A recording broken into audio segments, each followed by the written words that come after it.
ஆண்டவருடைய அளவற்ற கிருபையினாலே நாம் ஆசரிப்பு கூடாரம் என்ற பகுதியை நாம் கவனித்து கொண்டு வருகிறோம். இந்த பலிகள் எப்படி ஆரம்பித்தன என்பதை நாம் கவனித்து கொண்டு வருகிறோம். ஏதேனிலே ஆரம்பிக்கப்பட்ட இந்த பலி கொஞ்சம் கொஞ்சமாக வளர்ந்து பல விதங்களிலே இந்த பலி பூரணப்படுகிறதை நாம் பார்க்கிறோம். காயின், ஆபேல், நோவா, ஆபிரகாம், ஈசாக்கு, யாக்கோபு என்ற பரிசுத்தவான்கள் செலுத்தின பலியையும் அதனுடைய பரிணாம வளர்ச்சியையும் நாம் கவனித்தோம். ஒவ்வொரு பலியும் அதில் உள்ள அர்த்தங்கள், எதனாலே அந்த பலியினுடைய வளர்ச்சி என்பதை நாம் கவனித்தோம். யாக்கோபு பலி செலுத்தி அவர் எகிப்துக்கு தன் மகனாகிய யோசேப்பை காணும்படியாக அவர் போகிறார். அவர் போகும்போது பலியை செலுத்திவிட்டு போகிறார். ஆனால் அந்த எகிப்துக்கு அவர்கள் போன பிறகு பல 100 வருஷங்கள் அவர்கள் அங்கே எகிப்திலே தங்கினார்கள். ஆனால் ஒரு இடத்தில் ஆகிலும் இந்த யாக்கோபோ, இந்த இஸ்ரவேல் ஜனங்களோ பலிபீடம் கட்டினதாகவோ பலி செலுத்தினதாகவோ பார்க்க முடியவில்லை. ஆண்டவர்கள் அவர்களுக்கு எகிப்திலே செழுமையான இடத்தை கொடுத்தார், செழுமையான வாழ்க்கையை கொடுத்தார். அவர்கள் எகிப்துக்கு போனதனுடைய காரணம் பஞ்சத்துக்கு தப்பும்படியாக. கானானிலே அவர்களுக்கு ஆகாரம் இல்லை. ஆகாரம் இல்லாதனாலே அவர்கள் அந்த நாட்களிலே அங்கே உயரத்திலே வைக்கப்பட்டிருந்த யோசேப்பின் நிமித்தமாக அவனுடைய தகப்பனார், அவனுடைய சகோதரர்கள் ஏறக்குறைய 70 பேர் அந்த தேசத்துக்கு போனார்கள் பஞ்சத்துக்கு தப்பும்படியாக. அந்த நாட்டிலே அவர்களுக்கு ஒரு செழுமையான இடம் கொடுக்கப்பட்டது, செழுமையான வாழ்க்கை கொடுக்கப்பட்டது. அவர்களில் திறமையானவர்களுக்கு அரசாங்க பணிகள் கொடுக்கப்பட்டன. பல சிலாக்கியங்கள் இந்த கானானிலே அவர்களுக்கு இல்லாத, கிடைக்காத அநேக பாக்கியங்கள் அவர்களுக்கு எகிப்திலே கிடைத்தது. ஆனால் இவர்கள் இதுவரைக்கும் பலி செலுத்தினவர்கள், பலிபீடம் கட்டினவர்கள், தேவனை ஆராதித்தவர்கள், இதுவரைக்கும் நீங்கள் எகிப்திலே அவர்கள் போய் சேர்ந்த பிறகு அவர்கள் எங்கேயாயிலும் ஒரு இடத்திலே பலிபீடம் கட்டினதாகவோ ஆண்டவர் செய்த நன்மைக்காக அவர்கள் ஆராதனை செய்ததாகவோ பலிபீடம் கட்டினதாகவோ நீங்கள் வாசிக்கவே முடியாது. சுருக்கமாக சொன்னால், ஒரு பஞ்சத்திலிருந்து தப்பி செழுமைக்கு போன மக்கள் அவர்கள் அந்த பலி அல்லது அந்த ஆராதனை என்கிறதையே மறந்து விட்டார்கள் என்றுதான் நாம் வேதத்திலே நாம் பார்க்கிறோம். அவர் அடிமைத்தனத்திலிருந்து விடுதலையாக்கும்படி கர்த்தர் மோசேயை அனுப்பும்போது, எனக்கு ஆராதனை செய்யும்படியாக அனுப்பு அப்படின்னா, இது ஆராதனை நடக்கலை இது வரைக்கும். வெளியே ஆண்டவர் அவர்களை கொண்டு போகிறதற்கு ஆண்டவர் விரும்புகிறார். தேவனுடைய நாமத்துக்கு மகிமை உண்டாவதாக. நீங்கள் யாத்திரை ஆமத்தின் புஸ்தகம் 5ஆம் அதிகாரத்தை நாம் வாசிப்போமானால், அவர்கள் சோம்பலாக இருக்கிறார்கள், அதனாலே பலியிட வேண்டும் என்று சொல்லுகிறார்கள். அப்போ இதுவரைக்கும் அவங்க பலியிடணும்னு கேட்டதே இல்லை. அங்கே ஒரு ரெக்வெஸ்ட் அந்த ஆளுகிற ராஜாவிடத்தில் தாங்கள் ஆண்டவருக்கு பலி செலுத்த வேண்டும் என்று அவங்க கேட்டதில்லை. அவங்க பலி செலுத்துகிறத அவன் பார்த்ததும் இல்லை. அந்த பழக்கம் அவர்களுக்கு இல்லாமலே இருந்தது என்று தான் நாம் வாசிக்கிறோம். நாம் வேதத்தில் நாம் யாத்திராகமத்தில் அதை பார்க்கவே இல்லை. ஆதியா புஸ்தகம் முடிகிற வரைக்கும். நீங்கள் 8ஆம் அதிகாரம் 25ஆம் வசனத்திலே யாத்திராகமத்திலே வாசிப்பீர்களானால், தேசத்திலே நீங்கள் பலியிடுங்கள் என்று சொல்லுகிறார். நீங்கள் கேட்டது தானே, நீங்கள் பலியிடுங்கன்னு சொல்லியிருக்கு. தேசத்தில் பலியிடுங்க. அப்போ தேசத்தில் அவங்க இதுவரைக்கும் என்ன செய்யலைன்னா பலியிடலை. பலிபீடம் கட்டின பழக்கமோ பலியிடுகிற பழக்கமோ அந்த தேசத்திலே அவர்களுக்கு இல்லை என்று தான் சொல்ல வேண்டும். ஏனென்றால் அவருடைய காரியங்கள் நன்ற செழுமையாக இருந்தன. எல்லாம் வசதி வாய்ப்போடு அவர்கள் இருந்தார்கள். ஆகையினால் இந்த சந்தர்ப்பத்துக்கு ஏற்ற விதமாக அவர்கள் பலிபீடம் கட்டி வந்தவர்கள் இப்பொழுது பலியையும் மறந்துட்டாங்க, பலிபீடத்தையும் மறந்துட்டாங்க, ஆராதனையும் அவர்கள் மறந்து விட்டதாகவே நாம் பார்க்கிறோம்.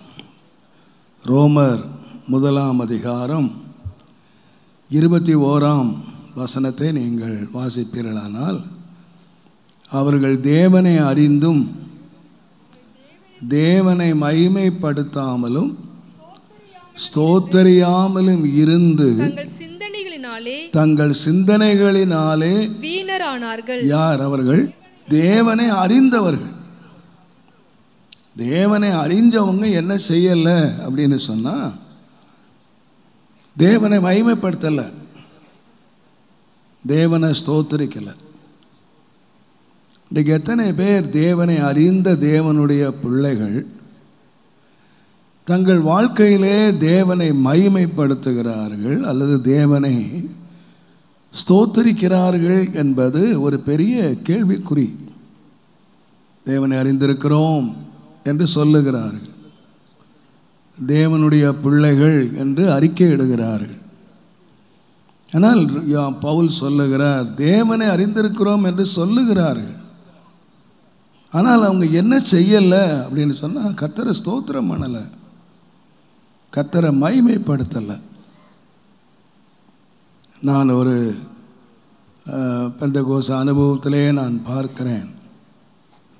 இன்னார் ஜெபத்தை நடத்துவார்கள் என்று சொல்லுகிறார்கள். நல்லது, உபவாச ஜெபம் நடத்துகிறார்கள், ஆராதனை நடத்துகிறார்கள், ஜனங்களை நிறைய பேரை ஆராதனைக்குள்ளே நடத்தி மகிழ பண்ணுகிறார்கள். ரொம்ப நல்ல அனுபவம்.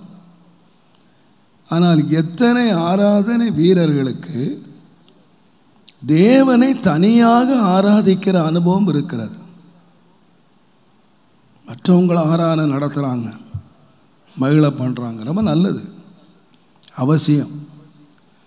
ஆனால் அவங்க எவ்வளவு நேரம் தனியாக தேவனை ஆராதித்து தேவனோடு ஒரு உறவை அவர்கள் வைத்திருக்கிறார்கள். 4 மணி நேரம் 5 மணி நேரம் ஜெபத்தை நடத்துகிறாங்க. ஆனால் எத்தனை பேர் 4 மணி நேரம் 5 மணி நேரம் ஆண்டவரோடு உட்காந்து ஜெபம் பண்ணுற பழக்கம் வச்சுருக்காங்க? அடுத்தவங்களை நடத்துவாங்க, அடுத்தவங்களை உற்சாகப்படுத்த, அது ரொம்ப ஈஸி. நான் பொதுவாக யோசிப்பேன், பெரிய பஸ்ஸை எடுத்திங்கன்னா ஒன்று ஓட்டுநர், இன்னொன்று நடத்துனர். இவருக்கு பேர் நடத்துனர். நடத்துனர்னால் அந்த பஸ்ஸை நடத்துகிறவர் அவர் தான். ஆனால் அவர் நடத்துவார், ஆனால் ஒரு நாள் ஓட்ட தெரியாது. ஆனால் பேர் என்னன்னு கேட்டிங்கன்னா நடத்துகிறவர் அப்படின்னு அவருக்கு பேர். ஆனால் ஒரு நாள் அந்த வண்டியில் உட்காந்து வண்டியை ஓட்ட சொல்லுங்க, வண்டியை ஓட்ட தெரியாது, விசில் அடிக்க தெரியும் அவருக்கு. ஓரம் போ, லெஃப்டில் போ, ரைட்டில் போ, நிறுத்து, வண்டியை நிறுத்து, இதெல்லாம் நல்லா அழகாக நடத்துவார். ஆனால் வண்டியை என்ன செய்யாது தெரியாது, ஆனால் ஓட்ட தெரியாது. இன்றைக்கி நிறைய பேருக்கு ஆராதனை நடத்த தெரியும், ஜெபம் நடத்த தெரியும், ஆனால் ஜெபிக்க தெரியாது. இதுதான் இன்றைக்குள்ள கால கொடுமை என்று சொல்லலாம். தேவனுடைய நாமத்துக்கு மகிமை உண்டாகும். ஆண்டவர் இந்த உலகத்தில் வந்தபோது கண்டித்தது என்னன்னு கேட்டிங்கன்னா, பப்ளிக்காக ஜெபம் பண்ணுறீங்க, நல்லா பப்ளிக்காக நின்று நல்லா ஜெபம் நல்லா இருக்கு, ஆனால் உங்களுடைய அந்தரங்க வாழ்க்கையில் அந்த ஜெபம் கிடையாது. வெளியரங்கமாய் காண்கிறது போல, மணிக்கணக்காய் ஆராதிக்கிறது போல, மணிக்கணக்காய் ஜெபத்தை நடத்துகிறது போல தனிப்பட்ட வாழ்க்கையிலே, நம்முடைய அந்தரங்க வாழ்க்கையிலே இல்லை. அதனால்தான் ஆண்டவர் சொன்னார், தேவனை அறிந்த மக்கள் அவங்க தேவனை தேடுறதில்லை, ஸ்தோத்தரிக்கிறதில்லை, அவங்க தேவனை மகிமைப்படுத்துகிறதில்லை. ஆண்டவர் ரொம்ப துக்கத்தோடு சொல்வார். உபாகமத்தின் புஸ்தகம் 28ஆம் அதிகாரம் 47ஆம் வசனத்தை நீங்கள் வாசிப்பீர்களானால், சகலமும் பரிபூர்ணமாய் இருக்கையிலே நீ மன மகிழ்ச்சியோடும் உன் தேவனாகிய கர்த்தரை நீ சேவியாமற் போனது நிமித்தம். எப்பொழுது அவங்க கர்த்தரை சேவிக்கல, எல்லாம் சகலமும் எப்படிச்சுன்னா பூரணமாக இருந்துச்சு, எல்லாம் ஆசீர்வாதமாக இருந்துச்சு. சகலமும் ஆசீர்வாதமாக இருக்கும்போது அவங்க எப்படி ஆண்டவரை ஆராதிக்கலை அப்படின்னு கேட்டிங்கன்னா, மன மகிழ்ச்சியோடும் களிப்போடும் உன்னுடைய தேவனை நீ சேவிக்கலை. சுருக்கமாக சொன்னால், கர்த்தர் அவங்களை ஆசீர்வதிச்சாரு, நிறைவான ஆசீர்வாதம் அவங்களுக்கு வந்தது. அந்த ஆசீர்வாதம் அவங்களை எங்கே நடத்தலை என்று சொன்னால், கர்த்தரை ஆராதிக்க நடத்தலை, மனமகிழ்ச்சியோடு கர்த்தரை சேவிக்க நடத்தலை. ஒரு நாள் பஞ்சத்தில் இருந்தாங்க. இன்றைக்கு நிறைவான வாழ்க்கைக்கு எகிப்தில் ஆண்டவர் கொண்டு வந்துட்டார், எல்லாம் செழிப்பாக இருக்கு. ஆனால் அவங்க என்ன செய்யலை அப்படின்னு கேட்டிங்கன்னா, அந்த ஆசீர்வாதத்திலேயே மகிழ்ந்தாங்களே தவிர, இந்த ராமசேஸ் பட்டணத்தை கட்டுறதும் அதில் தான் இருந்தாங்களே தவிர, அவர்கள் கர்த்தரை அவங்க சேவிக்கல. பொதுவாக நீங்கள் தேவனுடைய நாமத்துக்கு மகிமை உண்டாவதாக, ஆவிக்குரிய உலகத்தை நீங்கள் ஆவிக்குரிய எடுத்து பார்த்தீங்கன்னா, அநேக வேளைகளிலே நான் இந்த ஆவிக்குரிய உலகத்தை நான் பார்க்கிறேன். கஷ்ட காலத்திலே கர்த்தரை நேசித்தவர்கள், கர்த்தரை பின்பற்றினவர்கள், கர்த்தரை தேடினவர்கள், நிறைவு வரும் பொழுது ஆண்டவரை தேடுறதாக எனக்கு தெரியல. அநேகர் ஆண்டவரை எங்கே இழந்து போயிட்டாங்கன்னு கேட்டிங்கன்னா, கஷ்டத்தில் இல்லை. அந்த ரூத்தின் புஸ்தகம் 1ஆம் அதிகாரம் 21ஆம் வசனத்தை நீங்கள் வாசிப்பீர்களானால், நிறைவுள்ளவளாய் போனேன் என்று சொன்னேன். எங்கே போனான்னா, மோவாப் தேசத்துக்கு, பாவ உலகத்துக்கு. எப்போ போனா அப்படின்னு கேட்டிங்கன்னா, குறைவில் போகலை. ஆண்டவர் அந்த தேசத்திலே, தன்னுடைய பெத்லெகேமிலே, கர்த்தருடைய தேசத்திலே அவளை நிறைவுள்ளவளாக வைத்திருந்தார். அந்த நிறைவு அவங்களுக்கு அப்போ என்ன செய்தான்னு கேட்டிங்கன்னா, நான் நிறைவுள்ளவளாய் நான் போனேன். அப்போ நீ எப்பமா அந்த தேவ ஐக்கியத்தையும் தேவனுடைய அன்பையும் தேவனுடைய தேசத்தையும் நீ விட்டுட்டு நீ எப்போ போன என்று கேட்டால், கஷ்டத்தினால போகலை. இப்போ கஷ்டம் வந்துடுச்சு. அங்கே போன பிறகு நிறைவுள்ளவளாய் போன போது எல்லாம் குறைவுபட தொடங்கிச்சு.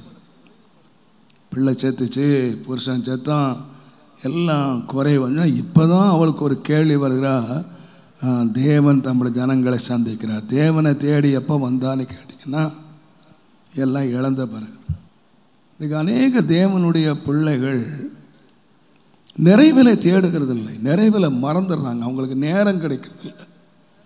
ஆசீர்வாதம் அவங்கள ஆண்டவரோடு தங்கியிருப்பதற்கும் ஆண்டவரை தேடுவதற்கும் சமயமில்லாமல் போய்விடுகிறது. பெந்தகோஸ்தே உலகத்தை நான் பார்க்கிறேன். ஒரு 50 வருஷத்துக்கு முன்னால் இந்த பெந்தகோஸ்தே உலகத்தில் சரியாக பணம் கிடையாது, சரியான ஆலயங்கள் கிடையாது. பொதுவாக பெந்தகோஸ்தேக்கு ஒரு பேர் வச்சுருந்தாங்க, தாலி அறுத்தான் கூட்டம் அப்படின்னு ஒரு பேர் வச்சுருந்தாங்க. அங்கே அந்த அந்த கூட்டத்தில் யார் தான் இருப்பா அப்படின்னு கேட்டால் தாலி அறுத்த விதவை தான் இருப்பா. அங்கே விதவைகள் தான் அங்கே கூட இருப்பாங்க. ஆனால் ரொம்ப பியூட்டி என்னன்னு கேட்டிங்கன்னா, அந்த விதவைகள் என்ன செய்தாங்கன்னு கேட்டிங்கன்னா, கர்த்தருடைய ஆலயத்திலே கிடந்தாங்க. கர்த்தருடைய ஆலயத்தை நீங்கள் பார்த்தீங்கன்னா எப்போ பார்த்தாலும் இந்த விதவைகள் கடந்து அழுதுட்டு கிடந்தாங்க. கோயிலில் வந்து அங்கே வீட்டில் புள்ளக்கிட்ட அடி வாங்கி, புருஷங்கிட்ட அடி வாங்கி, இல்லைன்னா அங்கே நிந்தையப்பட்டு கோயிலில் வந்து அழுதுகிட்டே கிடந்தாங்க. பெந்தகோஸ்தே ஆலயங்கள் எப்போ பார்த்தாலும் இந்த அழுகுன்னு சத்தம் கேட்டுக்கிட்டு இருந்துச்சு. ஆனால் இன்றைக்கி நல்ல டாக்டர்ஸ், இந்த விதவைகள் பிள்ளைகள் எல்லாம் இன்றைக்கு ஆசீர்வதிக்கப்பட்டு டாக்டர் ஆகிட்டாங்க, என்ஜினியர் ஆகிட்டாங்க, பெரிய பிஸ்னஸ் பீப்புள் ஆகிட்டாங்க. பெரிய ஆசை வந்துருச்சு. இப்போ ஒரு பிள்ளை அமெரிக்காவில், ஒரு பிள்ளை ரஷ்யாவில், ஒரு பிள்ளை இங்கிலாண்டில், இப்போ எல்லாம் பிள்ளைகள்லாம் ஆசீர்வதிக்கப்பட்டு இப்போ எல்லாம் செழுமையாகிட்டாங்க. சாட்சி என்ன தெரியுமா? என் பிள்ளை அங்கே இருக்குது, என் பிள்ளை இங்கே இருக்குது. எத்தனை பிள்ளை ஜெபம் பண்ணுது? எத்தனை பிள்ளையும் கர்த்தரை தேடுறாங்க?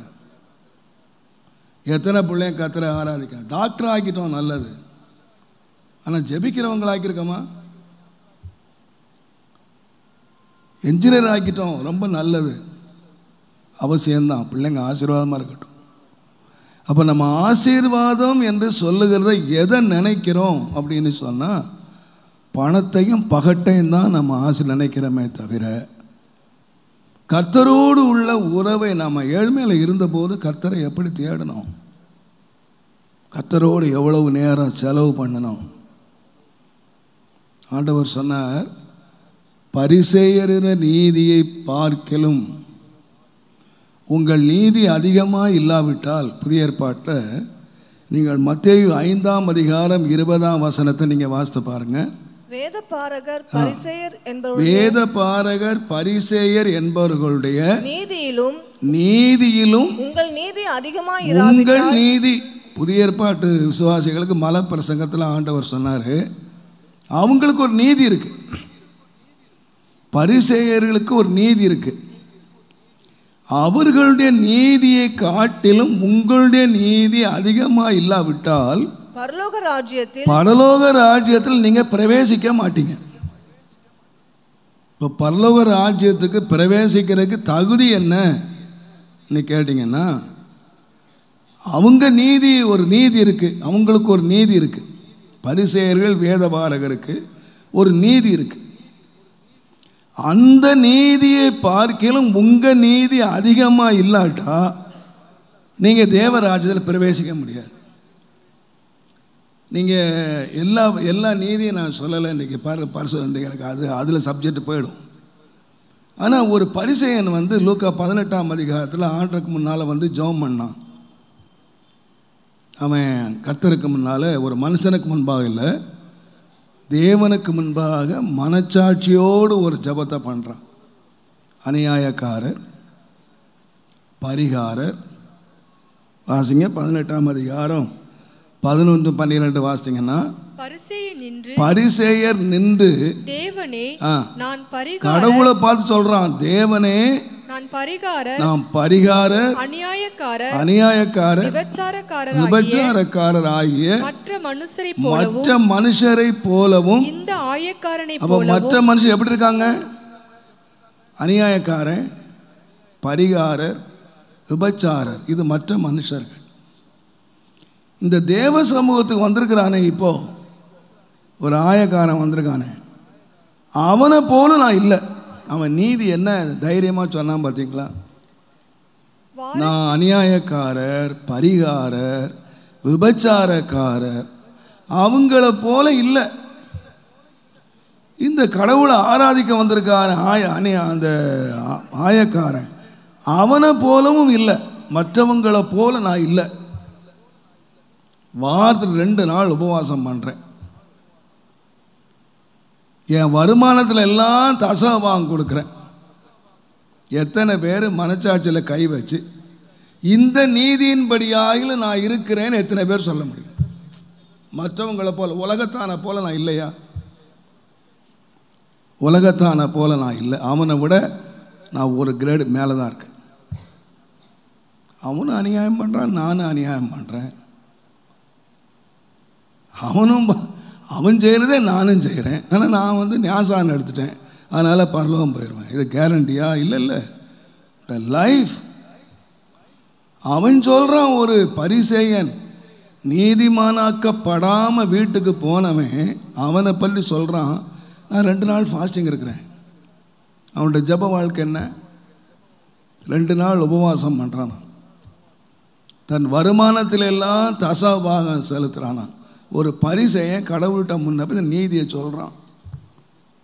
எத்தனை பேர் நமக்கு பெந்தகோசைக்காரங்க இன்னைக்கு சொல்லுவோம், அவன் நீதியை காட்டிலும் ஏன் நீதி பெருசு, நான் அநியாயக்காரன் போல நடக்கலை, எந்த அநியாயத்தையும் நான் செய்யலை, எந்த அக்கிரமமும் நான் செய்யலை, அவன் நீதியை காட்டிலும் ஏன் நீதி. இன்றைக்கி நம்ம ரொம்ப தைரியமாக இருக்கோம், பரலோகத்தில் நம்ம எல்லோரும் போயிடலாம், ஞாசானம் எடுத்த உடனே போயிடலாம். வாயில் உண்மை இல்லை, வார்த்தையில் உண்மை இல்லை, வாழ்க்கையில் உண்மை இல்லை, வாழ்க்கையில் ஒரு சாட்சி கிடையாது. பெந்தகோசைக்காரன்னு சொல்லிட்டு அதுக்கு எந்த அனுகூலமான வாழ்க்கையுமே இல்லாமல் நம்ம வாழ்ந்துட்டு பரலோகம் மட்டும் நமக்கு சொந்தம் அப்படின்னு நாம் நினச்சிக்கிட்டு இருக்கோம். வேதத்தில் அப்படி சொல்லலை, ஆண்டவர் அப்படி யாரையுமே ஏமாத்தலை. நீங்கள் கர்த்தருடைய பிள்ளைங்க, நீங்கள் யாராக இருக்கணும்? உலகத்து மக்கள் சொல்கிறாங்க, நான் அவங்கள போல இல்லை, நாம் உலகத்தான போல வாழ்ந்துட்டு, உலகத்தான போல பேசிட்டு, உலகத்தான போல சண்டை போட்டு, உலகத்தான போல எல்லாம் நடத்திட்டு பரலோகம் மட்டும் நமக்கு செத்த உடனே கண்ணை மூடின பரலோகம் வந்துடும் அப்படின்னு நினச்சிருக்குது அபத்தம். It's a life. நம்முடைய வாழ்க்கையில் நாம் காட்டணும், அவன் நீதியை காட்டிலும் அவனுக்கு ஒரு நீதி இருக்கு இல்லையா?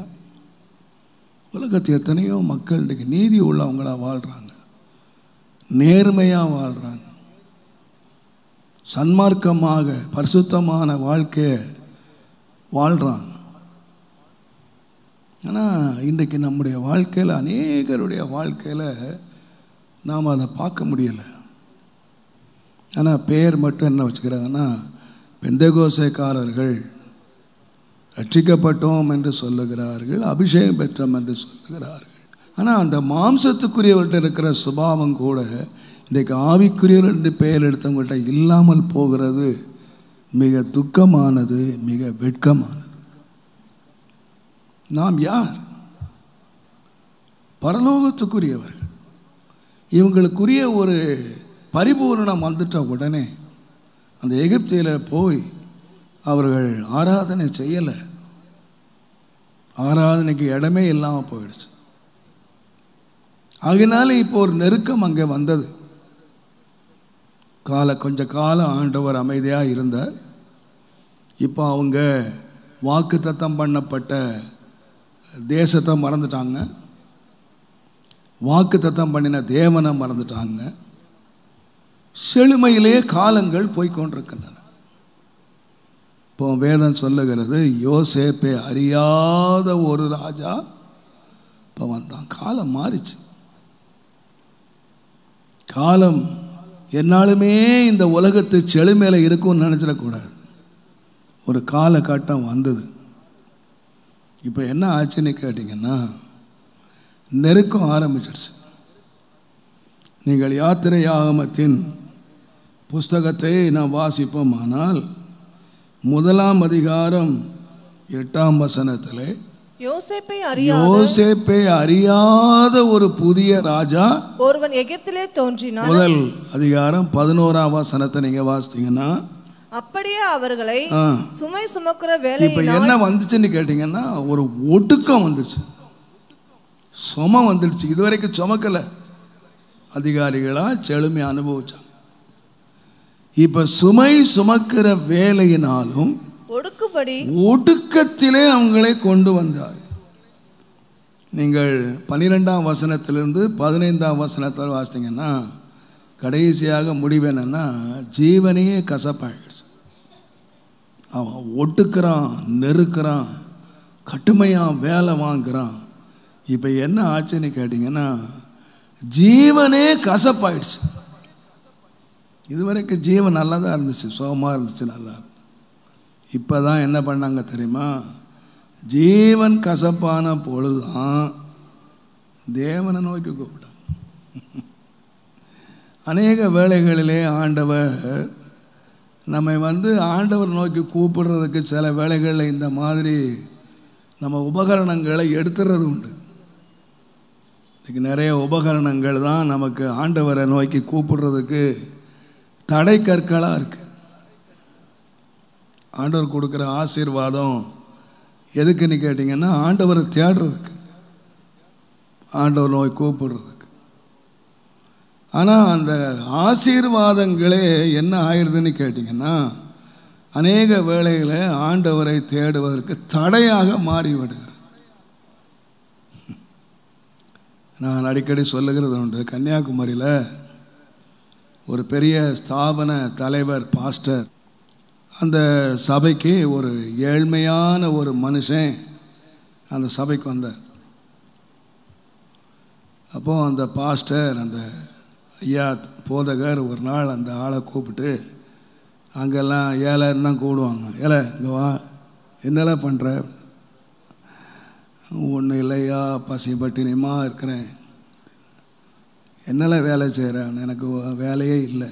அப்படியா அப்படின்னு அவர் ஜிப்பாவில் கையை விட்டு கொஞ்சம் காசை எடுத்து போய் நல்ல ஒரு பசுமாடு பிடிச்சிட்டு வாழ போயிட்டு நல்ல பசுமாடு பிடிச்சி வீட்டில் வாழ, கடவுள் ஒன்று ஆசீர்வதிப்பார் அப்படின்னு சொல்லி கொடுத்தாரு.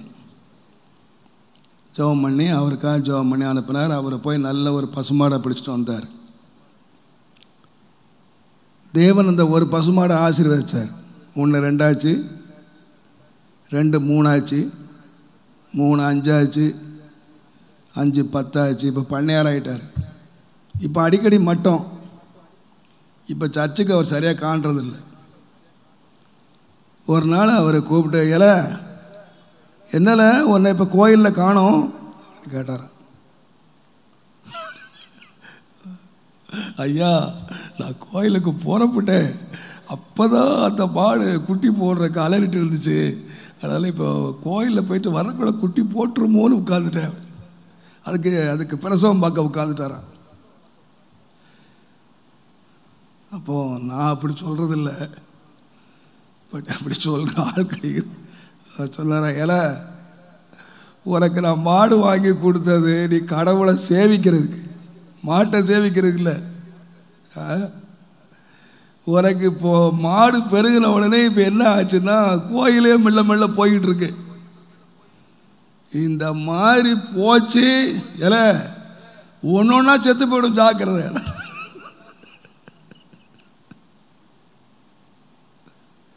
நான் நினைக்கிறேன் அப்படி சொல்கிற பாஸ்டர் மாதிரி தேவை நினைக்கிறேன். இன்றைக்கி நிறைய பேருக்கு இந்த மாதிரி பயம். ஆமாம் பிரதர், கர்த்தர் ஒன்று ஆசீர்வதிப்பான்னு சொல்லிக்கிட்டு இருக்காங்க. உன்னை எதுக்கிட்ட ஆசீர்வதிச்சாங்க? உன்னை தேவனை தேடுறதுக்கு, தேவனை நேசிக்கிறதுக்கு. ஆனால் நீ உன் கர்த்தர் கொடுத்த ஆசீர்வாதத்தை என்ன சொல்கிறான்னு கேட்டிங்கன்னா, ஐயோ அதனால தான் நான் வரல. இன்றைக்கு சிலர் சொல்கிறாங்க பிள்ளையினால் தான் கோயிலுக்கு வரலன்றான். புள்ள பெருவரைக்கும் ஆண்டவரை தேடினான், புள்ள பெற்ற பிறகு பிள்ளை தான் கோயில் நிறுத்திடுச்சு. சாட்டு, அதுக்கு ஒரு சாட்டு. இன்றைக்கி நிறைய பேருடைய ஆசீர்வாதம் தேவனை தேடுறதுக்கு தடைக்கெல்லாம் மாறிடுச்சு. தரிசனம் அது தவறு. கர்த்தர் இவங்களை எகிப்து கொண்டு போனார், நான் உன்னோட இருப்பேன்னு சொன்னார். ஆனால் உன்னோடு இருக்கிற தேவன் அவங்க தேடினாங்களா? எதில் போயிட்டாங்க? அந்த செழுமையில், அந்த ஆசீர்வாதத்தில், அதில் முழுகிட்டாங்க. நான் அடிக்கடி தேவ சமூகத்தில் கண்ணீரோடு என்னை நான் உணர்ந்து அடிக்கடி பாடுற ஒரு பாட்டு உண்டு. தேவ சமூகத்தில் ரொம்ப அடிக்கடி நான் உணர்ந்து பாடுற, தனிமையில் நான் ஆண்டவருக்கு முன்பாக என்னை தாழ்த்தி நான் பாடுற பாட்டுங்க. பாடி அடிச்சு எல்லாருக்கும் தெரியும். பரத்துக்கேறும் பாடிகள் போலவே என் பாதை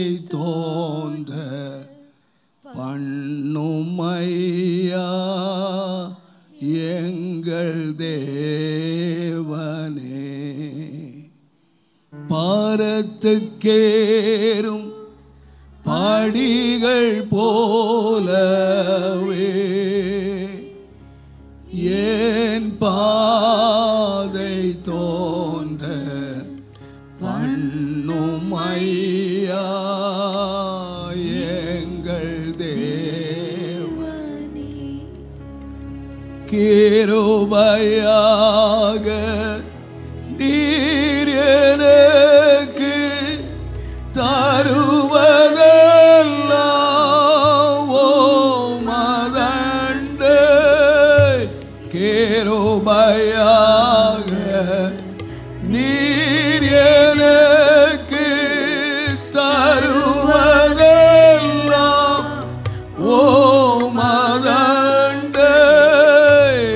அருமையாய் என்னை அழைக்கும் அன்பின் தூதனாகச்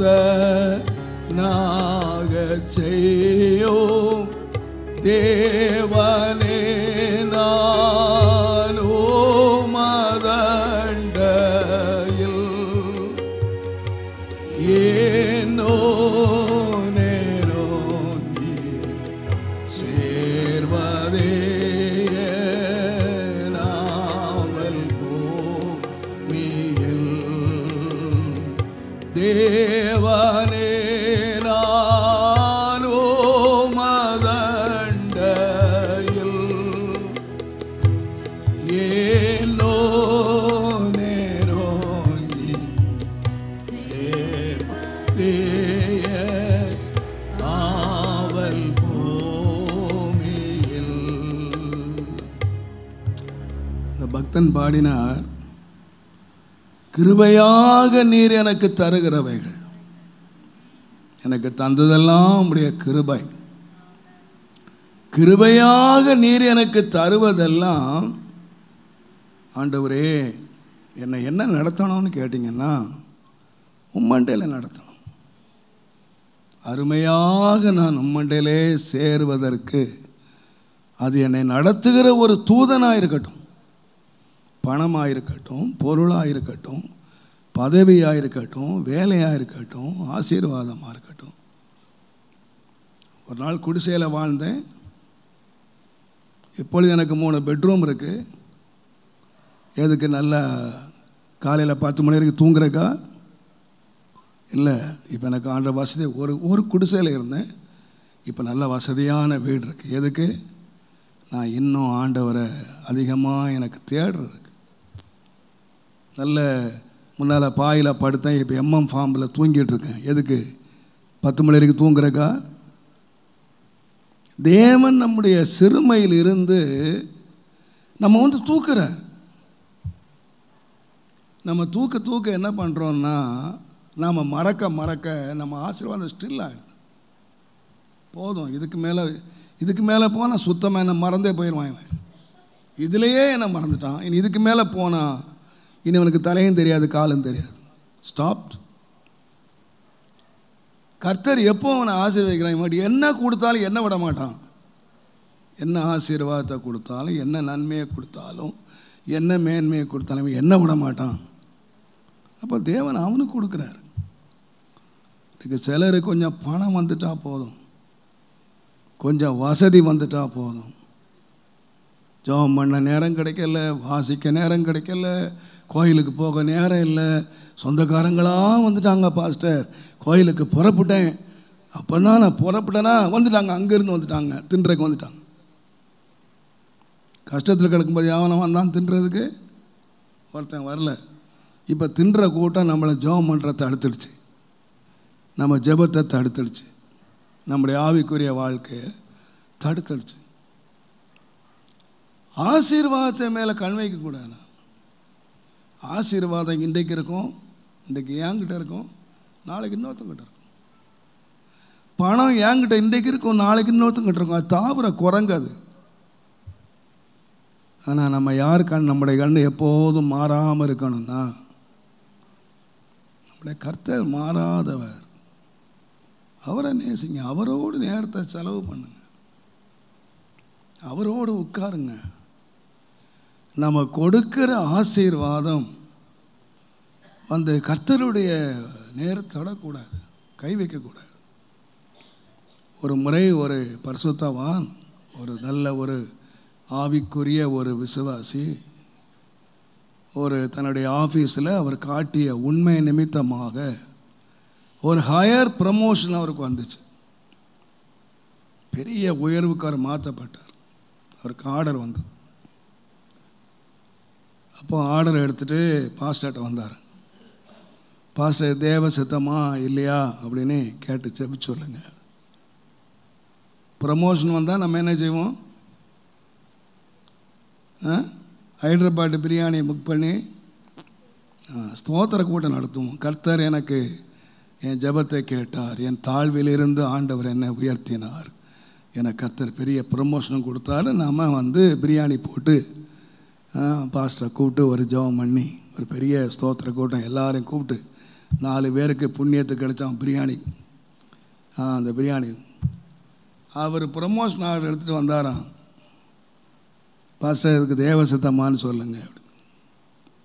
அவர் 2 கண்ணையும் மூடிக்கிட்டு மெல்ல கேட்டாராம், பிரதர் இப்போ எவ்வளோ நேரம் ஜெபம் பண்ணுறீங்க அப்படின்னாராம். 2.5 மணி நேரம் ஜெபம் பண்ணேன் பாஸ்டர். 2.5 மணி நேரம் 3 நேரம் ஜெபம் பண்ணுவேன். சரி, எவ்வளோ நேரம், எத்தனை அதிகாரம் வாசிக்கிறீங்க பிரதர் அப்படின்னாராம். இப்போது இவ்வளோ நான் அதிகாரம் வாசிப்பேன். அப்படியா, இந்த ப்ரமோஷன் வந்தால் நீங்கள் எவ்வளோ நேரம் ஜெபிக்க முடியும்னு கேட்டாராம். ஜெபம் பண்ணவே முடியாது பாஸ்டர். என்ன அடிக்கடி அங்கே அனுப்பிடுவான், இங்கே அனுப்பிடுவான், அங்கே போ இங்கே போன்னுவான். பயங்கர டைட் ஒர்க் ஆகிடும், ரொம்ப இதாகிடும். இந்த 2.5 மணி நேரம் என்னால் எடுக்கவே முடியாது, ரொம்ப கஷ்டம். காலில் பைபிள் கூட காலில் எழும்புனா ஓடத்தான் வேணும். அப்போ இங்கே இருந்தார். உனக்கு பணம் முக்கியமா தேவன் முக்கியமாங்கிறத யோசித்துப்பார். தேவன் முக்கியம் அப்படின்னா இதில் இரு, பணம் முக்கியம்னா அதில் போன்னு சொன்னார். அவர் அங்கே ஆர்டரை கிழிச்சு போட்டார். எனக்கு அது வேண்டாம், இதுவே போதும், இது நல்லா இருக்குது, சுகமாகவும் இருக்கேன், குடும்பத்தோடையும் இருக்கிறேன், சமாதானமாகவும் இருக்கேன், கர்த்தரையும் அதிகமாக தேடுறதுக்கு எனக்கு நேரம் இருக்குது, இதுவே போதும். நம்ம கடவுளை கடவுளை பாக்கெட்டில் போட்டுக்கலாம், ட்ரெயினில் போச்சில் கூட பார்த்துக்கலாம். கடவுள் தான் எப்போவும் தேடிக்கலாம். பணம் கிடைக்குமா? அது கிடைக்கிற காலம் சம்பாதிச்சுக்கணும். நாம் இன்றைக்கி எதை மேலே குறியாக இருக்கிறோன்னு கேட்டிங்கன்னா, கர்த்தர் யார் ஆசீர்வதிக்கிறாருன்னு கேட்டிங்கன்னா, நம்முடைய நோக்கம் எங்கே இருக்குது? இன்றைக்கி நிறைய பேருக்கு நோக்கம் தவறி போயிடுச்சு. கொஞ்சம் வசதி வந்த உடனே நோக்கம் எல்லாம் அங்கே போயிடுச்சு. அதனால தான் வேதம் சொல்லுது, மேலானதை தேடுப்பா, கர்த்தருடைய மேலானதை தேடுங்க, அதை பூமிக்குரிய தேடி கிடக்காதீங்க. என்னுடைய உயர்வுகள், கர்த்தர் எனக்கு தருகிற மேன்மைகள், எனக்கு தர்ற ஆசீர்வாதங்கள் எதை தேட பண்ணணும்னு கேட்டிங்கன்னா, கர்த்தரோடு நம்ம இன்னும் அதிகமாக நெருங்க பண்ணுறதுக்கும், அதிகமாக தேவனோடு தங்க பண்ணுறதுக்கும், அதிகமாக தேவனுடைய காரியத்தில் நம்ம உட்கார்றதுக்கும் நம்ம நடத்தணும். அதுதான் உண்மை. இந்த இஸ்ரவேலர்களை பாருங்கள், கர்த்தர் அவங்கள ஆசீர்வதிச்சவங்க எகிப்தில் கொண்டு போய் நான் வருவேன்னு சொன்னார், கூட இருந்தார். ஆனால் அங்கே பலி செலுத்தலை, பலிபீடமும் கட்டலை. இவனே சொல்கிறான், இப்போ தேசத்திலே பலி செலுத்துங்க. இப்போ நீங்கள் ஆராதனைக்கு போனால் இப்போ என்ன சொல்கிறான் தெரியுமா? டேய், இது வரைக்கும் தேடாத நீங்கள் இப்போ கடவுளை தேடுன்னு சொல்லுங்க. சோம்பேறி ஆயிட்டீங்களா? அப்போ யார் தேவனை தேடுவான்னா சோம்பேறி தான் தேடுவான்னு சொல்கிறான் அவன்.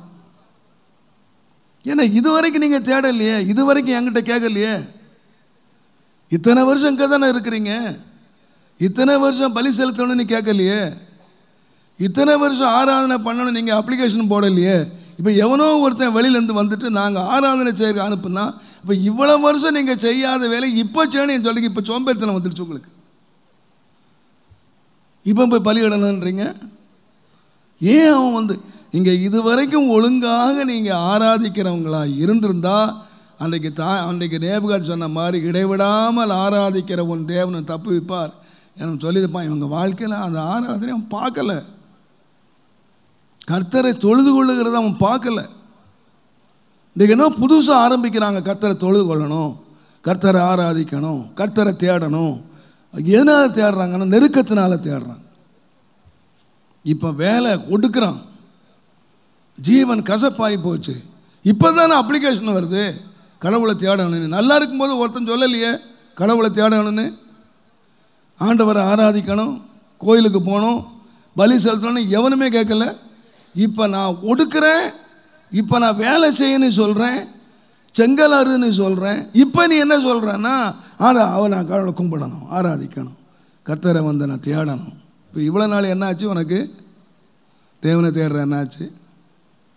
நான் சொல்லுவேன், அநேகருடைய வாழ்க்கையிலே ஆண்டவர் சில நெருக்கங்களை கொடுப்பதனுடைய காரணங்கள் ஒன்று, நம்முடைய சம்பூர்ணங்களே, நம்முடைய ஆசீர்வாதங்களே தேவனை தேடுவதற்கு தடையாக நின்று விடுகிறது. ஆண்டவர் ரொம்ப எரிச்சலுள்ள தேவன். நாம் இன்றைக்கு ஆண்டவரை தேடுறோமா? நம்முடைய பரிபூர்ணம் அதுக்கு நடத்துதா? இப்போ தேடுனாங்க பாருங்க. இப்போ தான் ஆண்டவர் தேவனுடைய நாமத்துக்கு மகிமை உண்டாவதாக, அவர்களுடைய பெருக்கம் அவர்களுடைய வேதனையின் நடுவில் இருக்கும் பொழுதுதான் அவர்களை விடுதலை ஆக்குவதற்காக தேவன் எடுத்த ஒரு படி, பலியினாலே அவர்களை விடுதலை ஆக்கப்போம். இங்கேதான் பஸ்கா பலி என்று சொன்ன ஒரு பலி அங்கே உருவாகிறதை நாம் பார்க்கிறோம். ஆண்டவர் அற்புதங்களை செய்கிறார், எல்லாவற்றையும் செய்கிறார். ஆனால் அவர்களை விடுதலை ஆக்க முன்பதாக இந்த தேசத்திலே அவர்களை ஒரு பலி செலுத்துகிற மக்களாக, ஒரு பலியினாலே அவர்களை ஆண்டவர் விடுதலை ஆக்குகிறார். அந்த விடுதலை ஆக்கின பலிதான் பஸ்கா பலி என்று சொல்லப்படுகிற ஒரு பலி. இந்த பலியை குறித்து நீங்கள் யாத்திரையாகமத்தின் புஸ்தகம் 12ஆம் அதிகாரத்தில் முதல் 11 வசனங்களிலே சொல்லப்பட்டிருக்கிறது. ஒரு நீண்ட இடைவெளிக்கு பின்பதாக அவர்கள் இந்த எகிப்துக்கு வந்த பிறகு அவர்கள் செலுத்துகிற முதல் பலியும் இதுதான், அவர்கள் செலுத்தின கடைசி பலியும் இதுதான். இந்த பலியை ஆண்டவரே வந்து செலுத்தும்படியாக சொல்லுகிறார். இது உங்கள் கர்த்தருடைய பஸ்கா என்று சொல்லப்படுகிறது. இதை குறித்து நான் ஒரு பஸ்கா பலியை நான் இது இப்போ வாசித்தேன்னா மணி 8 ஆகிடுச்சு.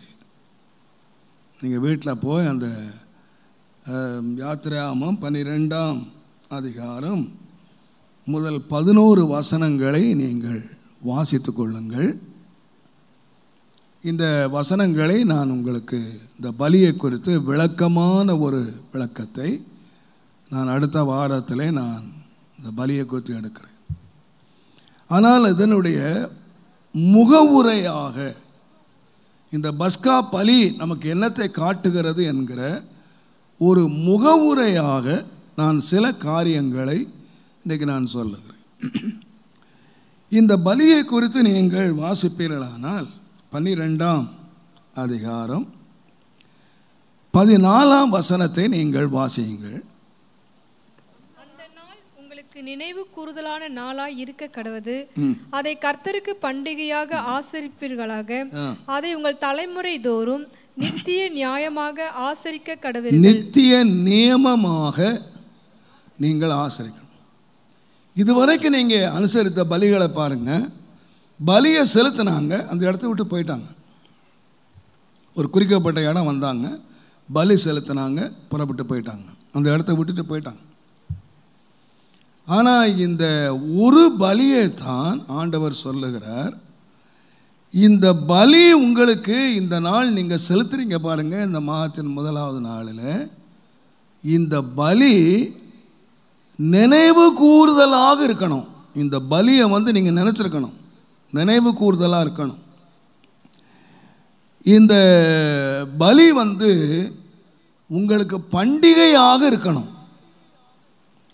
இந்த பலி வந்து தலைமுறை தோறும் நித்திய நியமமாக இருக்கணும்.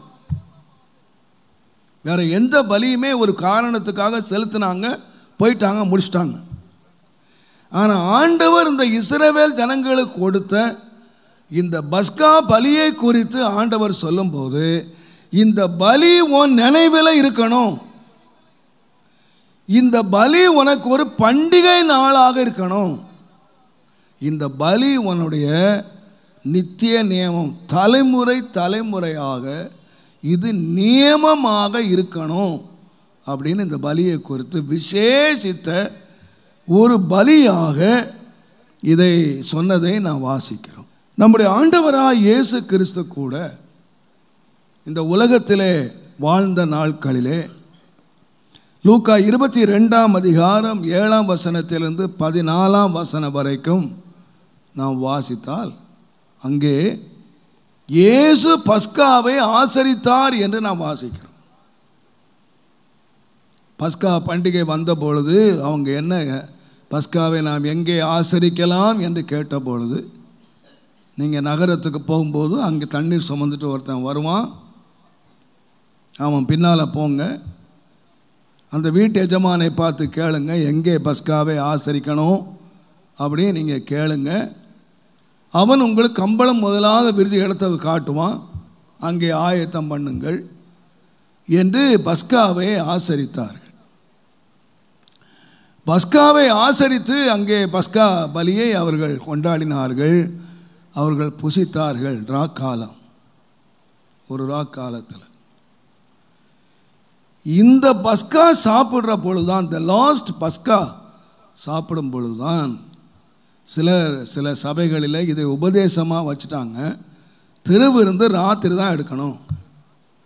ஏன்னா அவர் ராத்திரி தான் என்ன செய்தார், கொடுத்தாரு. அது அறியாமையினால் சொல்லுகிற ஒரு காரியம். அவர் வேதம் சொல்லுகிறது, இது ராத்திரி ஆராதித்தது பஸ்கா, அது ராத்திரியில் தான் சாப்பிடணும், சாயங்காலத்தில் தான் பஸ்கா ஆசரிக்கணும்.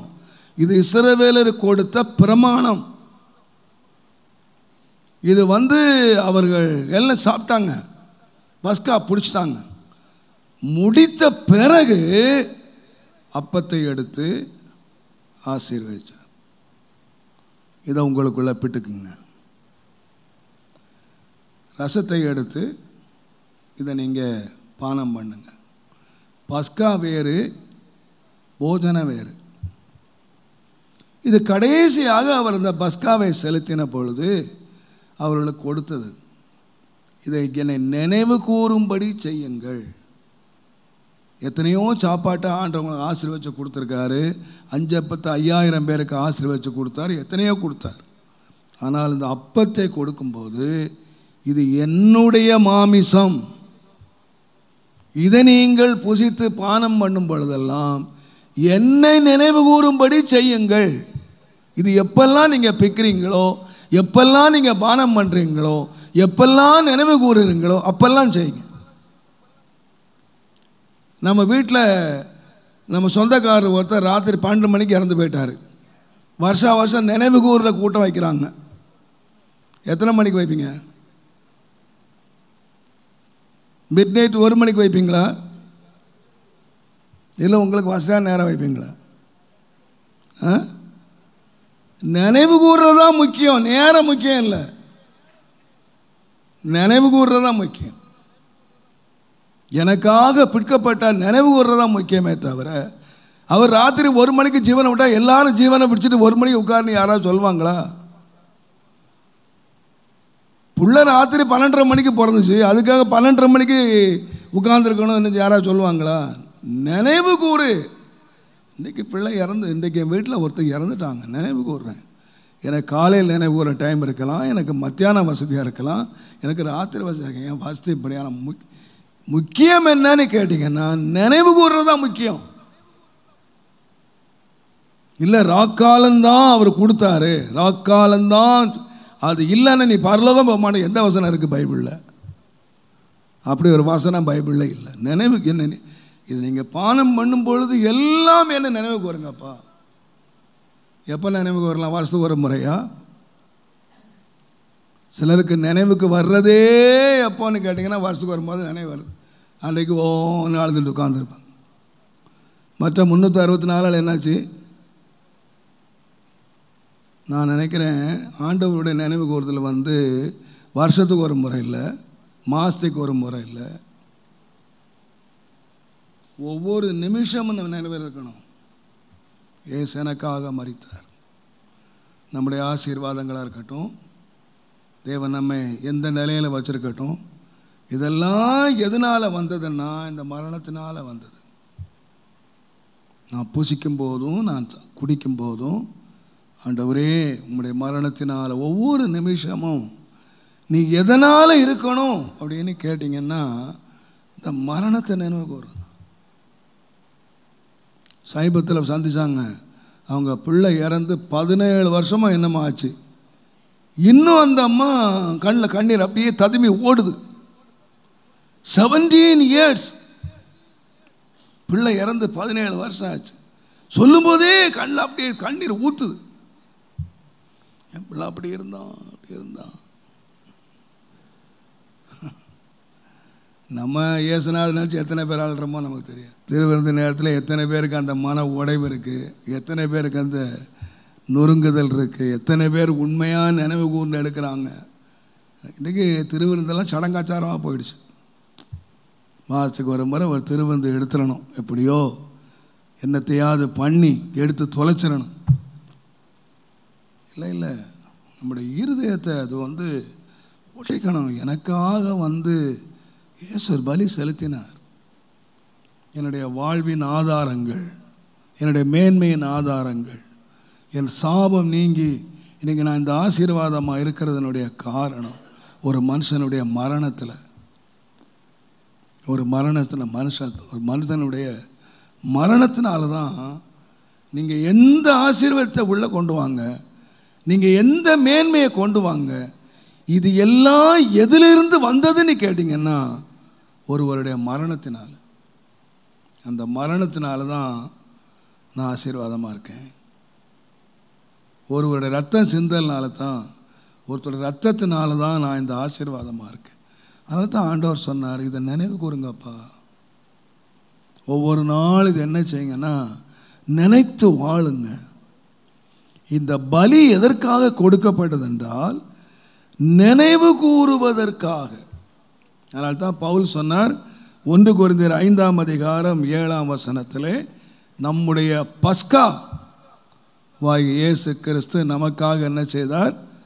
பலியிடப்பட்டிருக்கிறார். அவர் நம்முடைய பஸ்காவாக நமக்காக பலியிடப்பட்டிருக்கிறார். முதலாவதாக இந்த பலி எதை கொடுத்துச்சுன்னு கேட்டிங்கன்னா ஒரு நினைவு கூறுதல். ரெண்டாவதாக இந்த பலி என்னத்தை கொடுத்து கேட்டிங்கன்னா, எனக்கு ஆச்சரியமாக இருக்குது யோசித்த பொழுது. ஆண்டவர் வந்து யாத்திராகமம் 3ஆம் அதிகாரம் 8ஆம் வசனத்தில், நான் அவர்களை இந்த தேசத்திலிருந்து விடுதலை ஆக்கி பாலும் தேனும் ஓடுகிற தேசத்தில் கொண்டு போய் சேர்ப்பேன். அப்போ இந்த பலி வந்து இவங்களை எகிப்திலிருந்து விடுதலை ஆக்கினது மாத்திரம் அல்ல, இந்த பலி என்ன பண்ணுச்சுன்னு கேட்டிங்கன்னா ஒரு ராஜ்யத்தை வாக்கு பண்ணுச்சு. நீங்கள் மற்ற பலிகளெல்லாம் நீங்கள் பாருங்கள், அவங்கங்க பலி செலுத்திட்டு போயிட்டாங்க. பட் இந்த பலி, இந்த பஸ்கா பலியினாலே அவங்களுக்கு எகிப்திலிருந்து விடுதலை மாத்திரம் அல்ல, அவங்களுக்கு என்னமும் கிடைச்சதுன்னு கேட்டிங்கன்னா ஒரு மகிமையான தேசம், ஒரு பாலும் தேனும் ஓடுகிற ஒரு தேசம் அவங்களுக்கு வாக்கு பண்ணப்பட்டுச்சு. நான் தாழ்மையாக பயத்தோடு நான் சொல்லுவேன், அவங்க எதுக்கு தான் கேட்டாங்க அப்படின்னு கேட்டிங்கன்னா விடுதலை தான் கேட்டாங்க. இன்றைக்கி ஆண்டவர்கிட்ட நிறையா பேர் உள்ளே வர்றாங்க, இயேசுவை தேடி வராங்க. எதுக்கு வந்தாங்க? மோட்சத்துக்காக வந்தாங்க? இல்லை. நிறையா பேர் ஆண்டவர்கிட்ட வர்றது ஒருவேளை சுகத்துக்காக வந்தாங்க, ஒருவேளை சாபம் நீங்கிறதுக்காக வந்தாங்க, ஒருவேளை ஒரு பெரிய காரியத்திலிருந்து விடுதலை பெறுறதுக்கு வந்தாங்க. பரலோகத்தை நம்பி வரல, அவங்க வந்தது விடுதலைக்காக. ஆனால் ஆண்டவர் தம்முடைய பலியினால் விடுதலை மாத்திரம் ஆக்கி விடுறதில்லை, இந்த விடுதலை ஆக்கி உன்னை பாலும் தேனும் ஓடுற தேசத்தில் கொண்டு போய் சேர்ப்பேன். உண்மையாக இயேசுவினுடைய பஸ்கா பலியிலே ரட்சிப்பு மாத்திரம் இல்லை, இந்த பூமியிலே நாம் சமாதானமாய் வாழுகிற வாழ்க்கை மாத்திரம் இல்லை, இந்த பஸ்காவாய் இயேசு கிறிஸ்துவை அடிபட்டு அதை விசுவாசிக்கிற ஒவ்வொருவனுக்கும் இந்த உலகத்திலே பாவத்திலிருந்து விடுதலை மாத்திரம் இல்லை, பாவமில்லாத ராஜ்யமும் அவனுக்கு கோயின்சைடு அதில் சேர்ந்துருக்கு.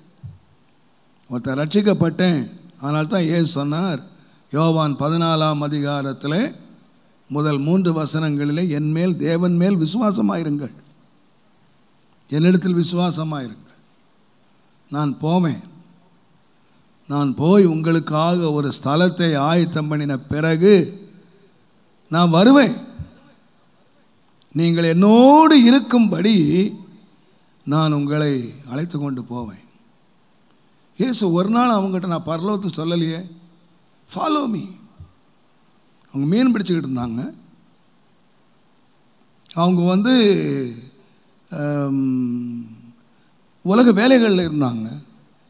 இயேசு அவங்களை பார்த்து என்னை பின்பற்றி வான்னு தான் கூப்பிட்டாரு. நீ வா நான் பரலோகம் தரேன்னு சொன்னார்?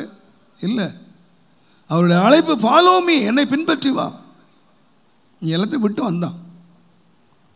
அவர் இயேசு கிறிஸ்து உயிர்த்தெழுந்த பிறகு இந்த லூக்கா 24ஆம் அதிகாரம் சீசர்கள் நடந்து போகும்போது அவர் எங்களை மீட்டு ரட்சிப்பார் என்று நம்பியிருந்தோம்.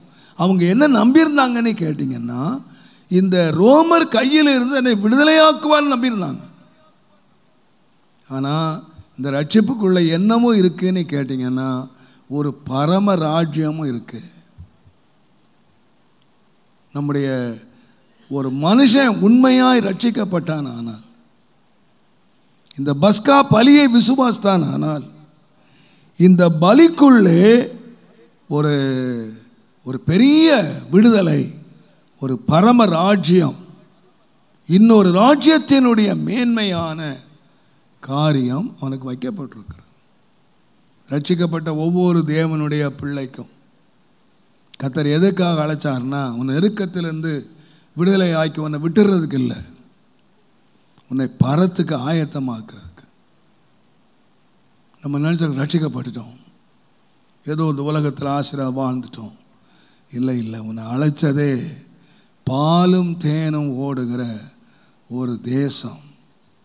அவங்களுக்கு கட்டாத வீடு, நட்டாத தோட்டம், வெட்டாத கிணறு என்ற அவங்களுக்கு எழுத்தின்படியாக இருந்தாலும் நாம் தைரியமாய் சொல்லலாம், இந்த பூமிக்குரிய கூடாரமாகி நம்முடைய வீடு அழிந்து போனாலும் தேவனால் கட்டப்பட்ட கைவேலை அல்லாத நித்திய வீடு பரலோகத்திலே உண்டென்று அறிந்திருக்கிறோம்.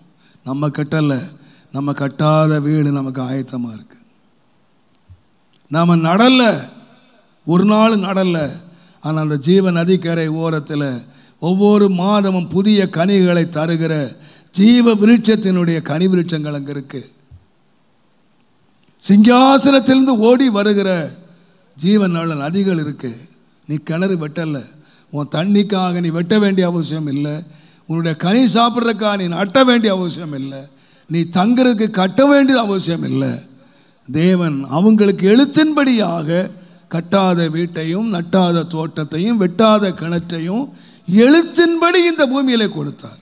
ஆனால் ஆவியின்படி தேவன் நமக்கு கட்டாத வீட்டையும் நட்டாத தோட்டத்தையும் வெட்டாத கிணற்றையும் பரத்தில் வைத்திருக்கிறார் என்பது சத்தியம், அது உண்மை. அதுக்கு தேவன் நடத்திட்டு போனார். எதுக்கு தான் அதனுடைய ஸ்டார்டிங் ஆரம்பம் எங்க என்று கேட்டால் பஸ்கா பலி இல்லாமல் போக முடியும். மூன்றாவதாக இந்த பலியில் ஒரு விசேஷம் என்னன்னு கேட்டிங்கன்னா, நீங்கள் இதுவரைக்கும் வாஸ்த பலி ஆபிரகாம் செலுத்தினார், யாக்கோபு செலுத்தினார். 12ஆம் அதிகாரம் 3ஆம் வசனத்தில் குடும்பமாக செலுத்தணும், எல்லாரும் சாப்பிடணும். குடும்ப தலைவன் ஒரு ஆட்டை தெரிந்தெடுக்கணும், அந்த ஆட்டை பலி செலுத்தணும்.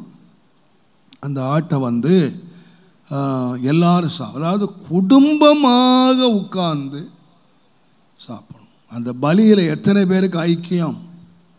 ஏதோ ஒரு பலிபீடத்தை கட்டுனா, பலியை செலுத்திட்டான், விட்டுட்டு போயிட்டான், தலைவன் போயிட்டான்.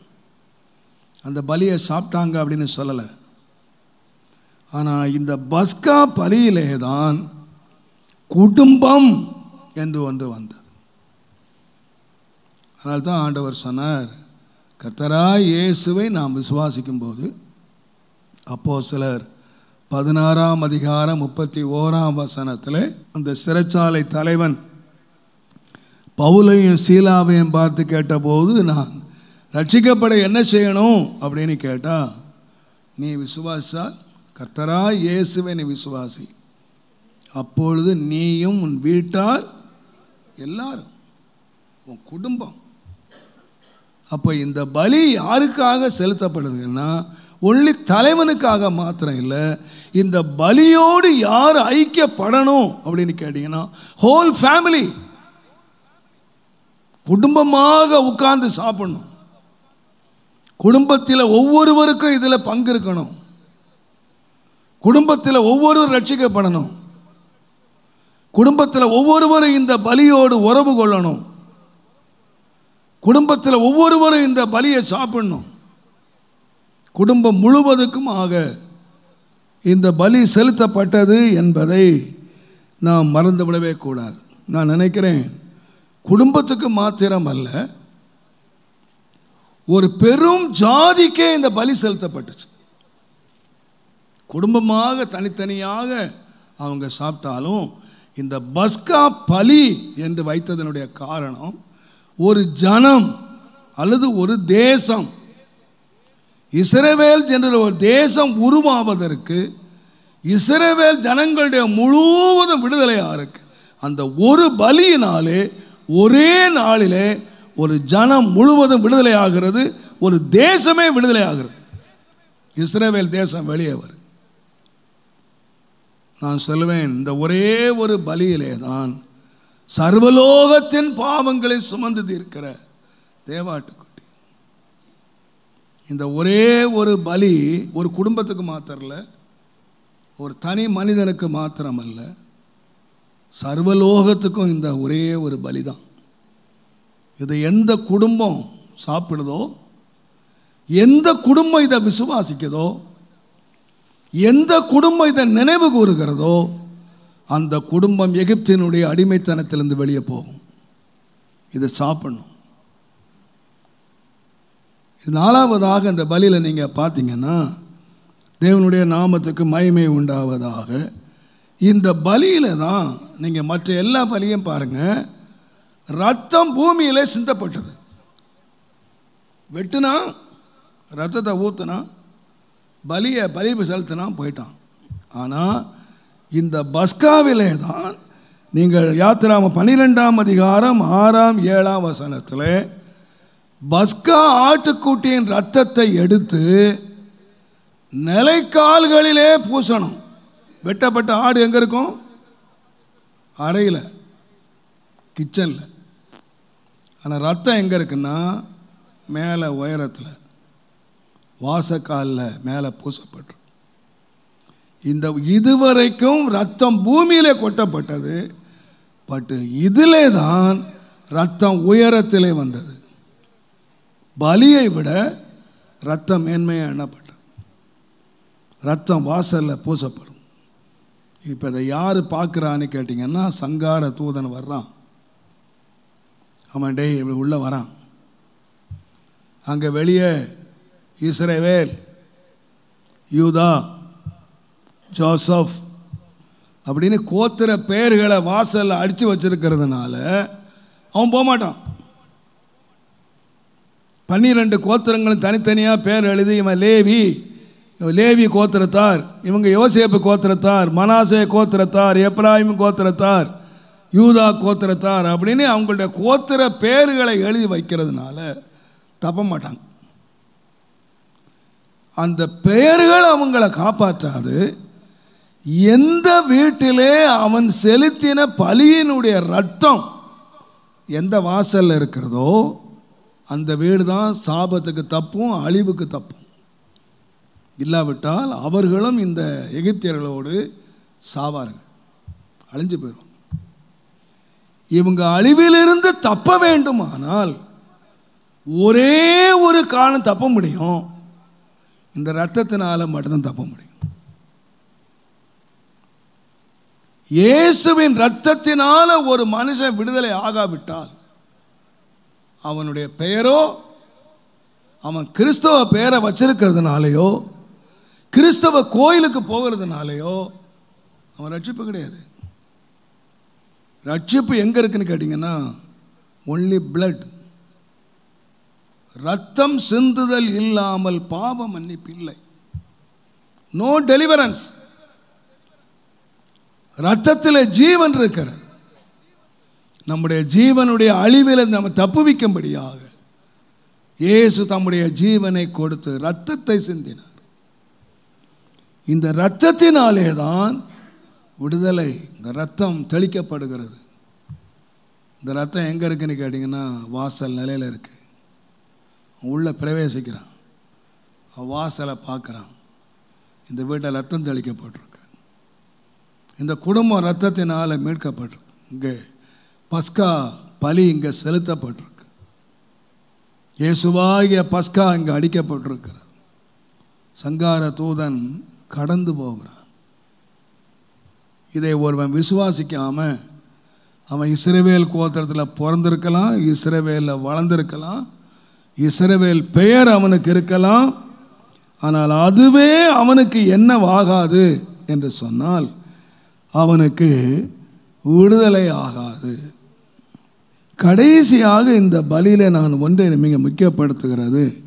யாத்திராகமம் 12ஆம் அதிகாரம் 47ஆம் 48ஆம் வசனத்தை நீங்கள் வாசித்தீங்கன்னா, இஸ்ரவேல்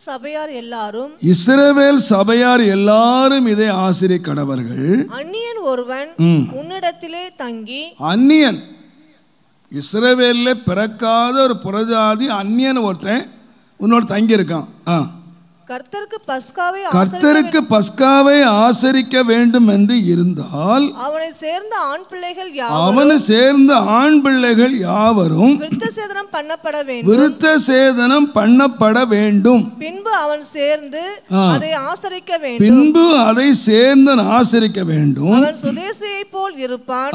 விருத்த சேதனம் இல்லாத அப்ப இந்த பஸ்காவை ஒருத்தன் புசிக்கணும்னா விருத்த சேதனம் இல்லாத ஒருவனும் என்ன செய்யக்கூடாதுன்னா புசிக்கக்கூடாது. இந்த புசிக்கிறதுக்கு ஒரு நிபந்தனை என்ன இருக்குன்னு கேட்டிங்கன்னா விருத்தசேதனம் பண்ணணும். அவன் இஸ்ரவேலனாக இருந்தால் 8ஆம் நாளிலே விருத்தசேதனம் பண்ணப்பட்டிருக்கிறான். அவன் ஒரு புரதேசத்தான், ஒரு அந்நியன், இஸ்ரவேல் கோத்திரத்தில் பிறக்கலை. ஆனால் அவன் என்ன சொல்கிறான்னா, இந்த பஸ்காவை நான் விசுவாசிக்கிறேன், இந்த விடுதலையை நான் விசுவாசிக்கிறேன், இந்த தேவன் அவர்களை விடுதலை ஆக்கி அந்த பாலும் தேனும் ஓர் தேசத்துக்கு கொண்டு போவார் நான் விசுவாசிக்கிறேன். நீ விசுவாசித்து இந்த பந்தியில் பங்கெடுக்கணும்னா நீ யாராக இருக்கணும்னு கேட்டிங்கன்னா நீயும் விருத்த சேதனம் பண்ணப்பட வேண்டும். விருத்த சேதனம் பண்ணாத ஒருவனும் இதில் பங்கெடுக்கக்கூடாது. ஆக விருத்த சேதனம் என்று சொல்லுகிறது அவர்களுடைய மாமிசத்திலே பண்ணின ஒரு உடன்படிக்கை. நீங்கள் ஆதியாகமத்தின் புஸ்தகம் 17ஆம் அதிகாரம் 9ஆம் வசனத்திலிருந்து 13ஆம் வசனம் வரைக்கும் நீங்கள் வாசித்தீங்கன்னா தேவன் ஆபிரகாமோடு உடன்படிக்கை பண்ணுகிறார். அந்த உடன்படிக்கை பண்ணும்போது உன் மாம்சத்தினுடைய அந்த நுனி தோலை நீ விருத்தசேதனம் பண்ணணும். இது எதுக்காக என்று கேட்டால் நீ என்னோடு பண்ணுகிற உடன்படிக்கை. இந்த உடன்படிக்கை எப்படி இருக்குன்னா உன் சரீரத்தில் இருக்கும். உன் சரீரத்தில் எப்போது நீ சுமந்துட்டு போன நான் தேவனோடு உடன்படிக்கை பண்ணியிருக்கிறேன் அப்படிங்கிறத அவனுக்கு நித்திய உடன்படிக்கை. அதனால் எவ்ரி ஜூஸ் ஒவ்வொரு இஸ்ரவேலனும் என்ன பண்ணுவான்னு கேட்டிங்கன்னா 8ஆம் நாளிலே அவர்கள் விருத்தசேதனம் பண்ணப்படணும். பலி செலுத்தி சுத்திகரிப்புக்கான பலியை செலுத்தி 8ஆம் நாளிலே அவர்கள் விருத்தசேதனம் பண்ணி விடுவார்கள். அதை நீங்கள் இஸ்ரேல் தேசத்துக்கு போனீங்கன்னா ஒரு பெரிய பண்டிகையாகவே அவர்கள் ஆசரிக்கிறார்கள். அந்த பண்டிகை ஒரு பெரிய பண்டிகை அது. அந்த நாள் அது ஏன்னு கேட்டிங்கன்னா, நான் தேவனோடு உடன்படிக்கை பண்ணியிருக்கிறேன். உடன்படிக்கைன்னு சொன்னால் நான் உனக்கு சொந்தம், நீ எனக்கு சொந்தம். ஒரு அடையாளம். உலகத்தில் ஒரு உடன்படிக்கை பண்ணுறதுக்கு அடையாளங்களை போடுற மாதிரி அடையாளங்களை போட்டாங்க. அப்போ அந்த உடன்படிக்கை பண்ணாத ஒருத்தன் எதில் எடுக்கக்கூடாதுன்னா எடுக்கக்கூடாது. புதிய ஏற்பாட்டிலையும் தேவன் உடன்படிக்கை வச்சிருக்கார். 1 பேதுரு 3:21 நீங்கள் வாசிப்பீர்களானால், அதற்கு ஒப்பனையான ஞான ஸ்நானமானது மாம்ச அழுக்க நீக்குதலாக இராமல் தேவனை பற்றும் நல் மனச்சாட்சியின் உடன்படிக்கையாய் இருந்து இப்பொழுது நம்மையும் இயேசு கிறிஸ்துவோட உயிர்த்தெழுதலினால் ரட்சிக்கிறது. அப்போ அன்றைக்கு அவர்களுக்கு என்ன உடன்படிக்கை கொடுக்கப்பட்டுச்சுன்னா, 8ஆம் நாளில் விசேதனம் பண்ணி உடன்படிக்கை பண்ணினாங்க. புதிய ஏற்பாட்டிலே தேவன் உடன்படிக்கை உண்டாக்கினார். என்னன்னு கேட்டிங்கன்னா, ஞான ஸ்நானம். அவங்களுக்கு உடன்படிக்கை வந்து ஒரு யூத குடும்பத்தில் பிறந்தா போதும், அவனுக்கு நுனித்தோலை நீக்கி விசேதனம் பண்ணி அவன் உடன்படிக்கும். ஆனால் நீங்கள் இந்த வசனத்தை வாசித்தீங்கன்னா 1 பேதுரு 3:21 நல் மனச்சாட்சியோடு பண்ணுகிற உடன்படிக்கை. ஞான ஸ்நானமானது என்ன செய்யுதுன்னா, நல் மனச்சாட்சியோடு பண்ணுகிற உடன்படிக்கையாக இருந்து. அப்போ உடன்படிக்கைக்கு என்ன வேணும்? நல் மனச்சாட்சி வேணும். இந்த உலகத்தில் ஒரு உடன்படிக்கை, ஒரு பெண்ணும் ஆணும் உடன்படிக்கை பண்ணுறாங்க. என்ன பார்க்குறாங்க? ஹைட்டு, வெயிட்டு, படிப்பு, பணம், என்ன டவுரி கிடைக்கும், கல்யாணத்துக்கு அப்புறம் என்ன கிடைக்கும், அப்புறம் உங்கள் அப்பா செத்த பிறகு என்ன கிடைக்கும், இதெல்லாம் கணக்கு போட்டு தான் உடன்படிக்கைக்கு வர்றாங்க. என்னென்னவோ பார்க்குறாங்க உடன்படிக்கைக்கு.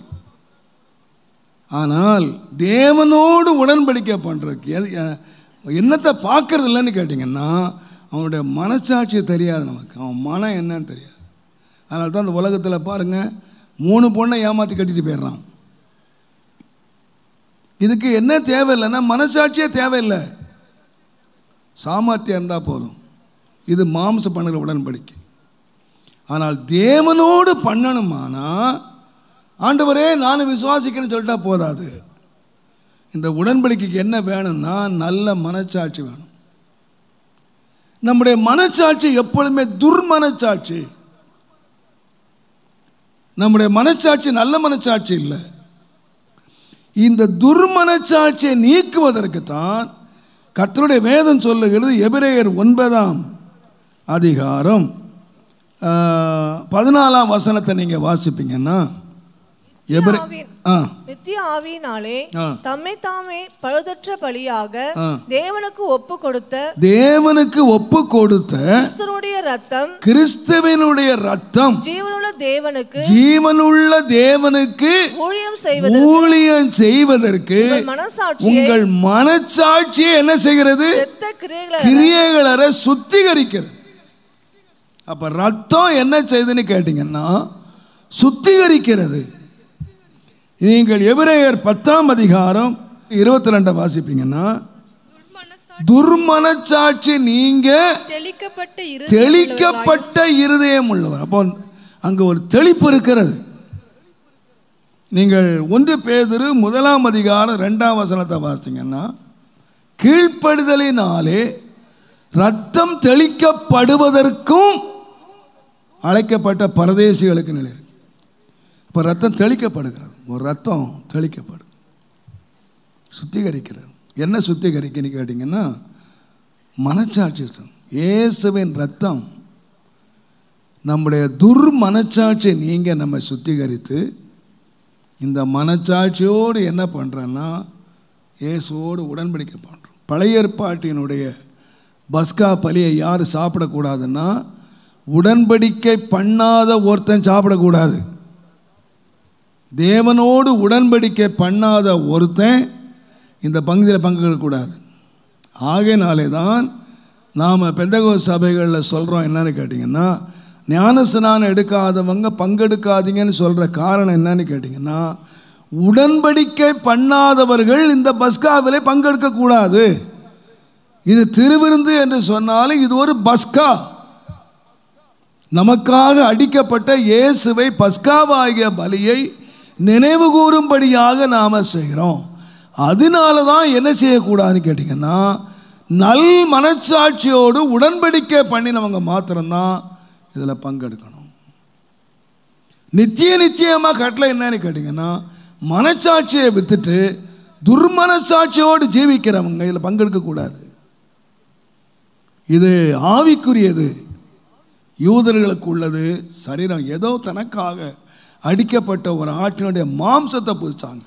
ஆனால் நாம் நமக்காக அடிக்கப்பட்ட இயேசுவின் மாம்சத்தை, ஒரு பரிசுத்த மாம்சத்தை புசிக்கும்படி, என்னுடைய மாம்சத்தை புசித்து என்னுடைய மாம்சத்தை பானம் பண்ணுங்க எவனோ அவனுக்கு நித்திய ஜீவன்.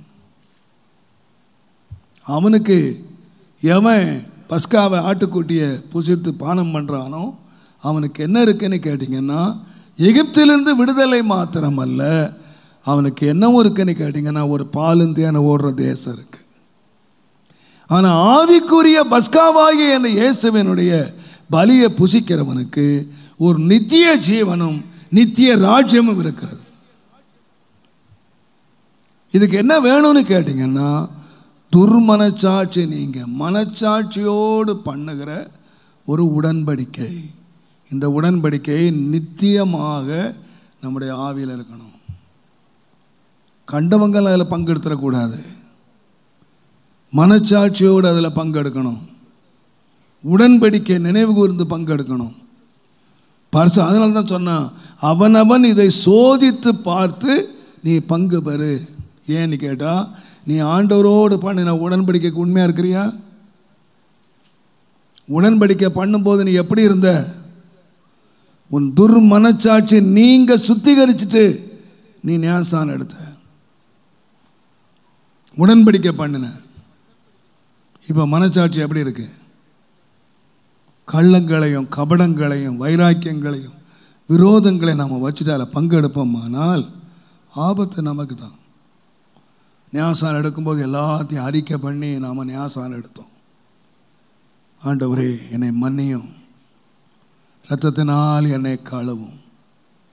ஆகையினாலே தான் அப்போஸ்தலனாகிய யோவான் சொன்னார், நம்முடைய பாவங்களை நாம் அறிக்கையிட்டால். அந்த வீட்டில் போய் நீங்கள் 1 யோவான் 1 அதிகாரம் 7 வசனம் 9 வசனம் வாசித்தீங்கன்னா அவர் சொன்னார், அவர் ஆரம்பிக்கும்போது ஆரம்பிக்கிறார், எங்களுடைய ஐக்கியம் பிதாவோடும் குமாரனாகிய இயேசுவோடும் இருக்கிறது.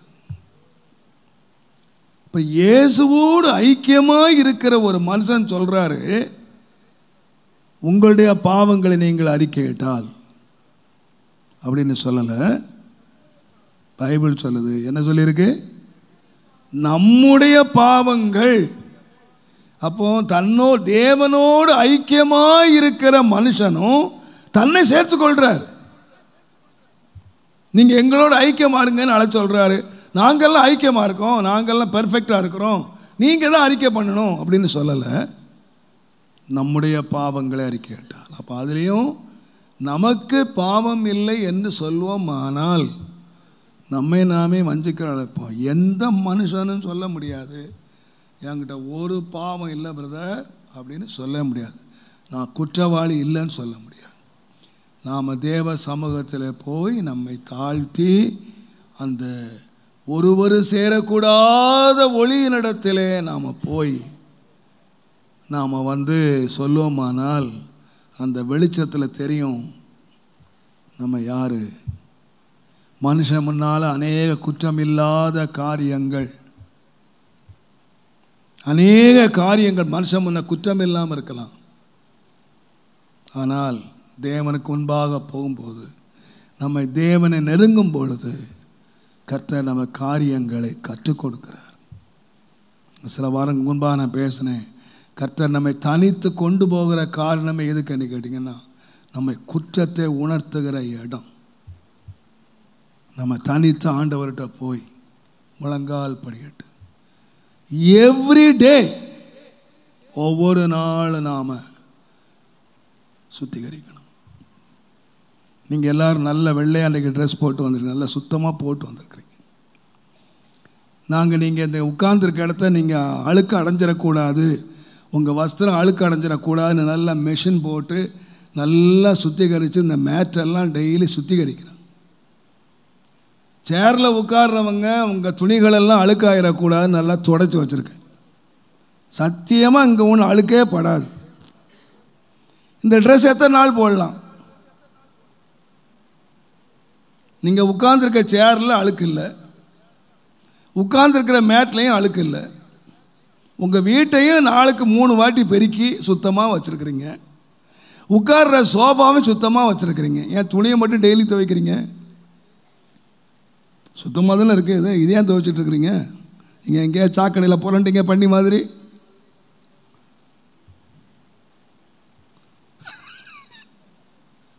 ஏன் துவைக்கிறீங்க? நீங்கள் அழுக்கு ஆகலை,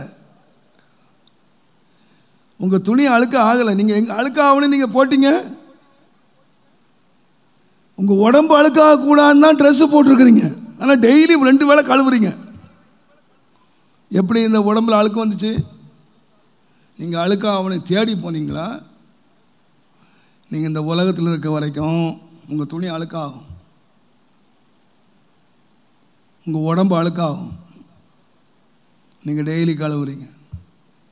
இந்த உலகத்தில் நாம் இருக்கிற வரைக்கும் நம்ம ஆத்மாவை கரைப்படுத்த நிறைய காரியங்கள் நம்முடைய நாம் கரைப்படணும்னு விரும்பலை, நம்ம கரைப்படணும்னு போகவும் இல்லை, நம்ம கரைப்படணும்னு பேசவும் இல்லை, கரைப்படணும்னு தேவையும் இல்லை.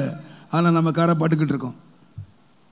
இந்த கரை எப்போ தெரியும்னு கேட்டிங்கன்னா, நான் தாழ்மையாக சொல்லுவேன், கர்த்தருடைய நாமத்துக்கு மகிமை உண்டாவதாக.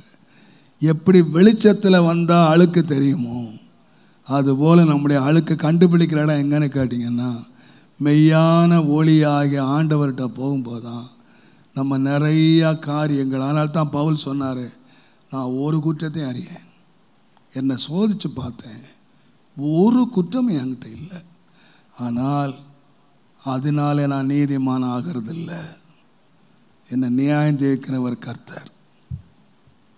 இன்றைக்கி நிறையா பேர் நம்ம சொல்லுவோம், பிரதர் பாஸ்டர் நான் ஒரு குற்றம் செய்யலை பாஸ்டர். ஆனால் தேவனுக்கு முன்னே நாம் குற்றவாளிகளாக நிற்போம். நாம் குற்றமே செய்யலைன்னு சொல்கிற ஆளுங்க ஆண்டருக்கு முன்னே நிற்கும் போது குற்றமே செய்யலைன்னு சொல்லி கல்லை எடுத்து குற்றம் செய்த பொண்ணை இறக்கு நின்னானுங்க. அவங்க நினச்சாங்க நாம் குற்றமே செய்யலை, இவ தான் குற்றம் செய்தா, கல் எடுத்து நின்னாங்க. ஆனால் ஏசு அவங்கள பார்த்து கேட்டார், உங்களில் குற்றம் இல்லாதவன் முதலாவது அவன் மேலே கல்லறி. வேதம் சொல்லுகிறது, அவங்கள பக்கத்தில் உள்ளவன் சொல்லலை, லேய் நீ நேற்றைக்கு அப்படி செய்தவன் தானே அப்படின்னு பக்கத்தில் உள்ளவன் சொல்லலை, பின்னால் உள்ளவன் சொல்லலை, ஆமாம் இவர் மட்டும் யோக்கியர் கல் எட்டு வந்துட்டார் அப்படின்னு எவனும் சொல்லலை.